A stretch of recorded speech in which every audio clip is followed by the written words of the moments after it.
आजचा कार्यक्रम आहे दिवाळीचा. तर मी सकाळी सकाळी निघालो दुकानात जायसाठी, कारण की मग पप्पाची फ्रूटची दुकान आहे. तर माझं दुकानात जायच लागन. तर जाता जाता आम्हाला आकाश भाऊ दिसला. आकाश भाऊने आम्हाला हातवात दाखवला, आम्ही बी हातवात दाखवला. आला काही थंडी लागून राहिली तर मला तर समजलंच. त्याचा विचार करता करता मी दुकानाकडे आलो. मग आम्हाला सुधाकर भेटला. सुधाकर म्हणे माझी चिंगड करू नको म्हणे, बोनस पाण्याचे दिवस आहे म्हणे आज. तर मग तो चालला गेला. मग गाडीवाला आला. गाडीवाला बी आपला अलगच खेळ दाखवत होता. आम्हाला बी काही युनिक वाटलं म्हणून आम्ही बी एक अन्नूसाठी घेऊन घेतली गाडी. त्यानंतर चालला मी दुसऱ्या दुकानात. झाला नागपूरमध्ये तर दालच्या बोत चालू आहे. समोसेवाले मिले का माहित नाही. तुम्हाला वाटते मजा का ठेल्याला बी धक्का मारा लागतो. माझ्या पप्पानं काम दिलं तर काम ऐकणं पडलं ना, आता मारणं पडन का मला. भावेश माझ्या जास्तच गेम घेत होता. म्हणला तर तू धक्का मार म्हणला थोडासा. धक्का मारायला लावला तर पेलूनच नाही राहिला ठेला आपलावाला. ठेल्याचा कार्यक्रम निपटून साने आम्ही आलो चहाच्या दुकानात. चहाच्या दुकानात आम्हाला एक कलाकार भेटला. तर म्हणे तुम्हाला शायरी सुनवतो म्हणे, ऐकायची शायरी आता.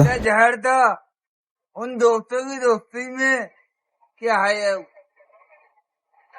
साला मला वाटलं काय सांगन म्हणलं गरम मध्ये, हा आता भुलून गेला शायरी. याच्यावर बी रिटेक घेतला ना आपण ना, आता रिटेक पहा तुम्ही. हजारों खुशियां होना गम को महकाने के लिए और हजार फूल दुल्हन को सजाने के लिए, एक ही फूल काफी है मेरी जान, मेरे जनाजे को महकाने के लिए.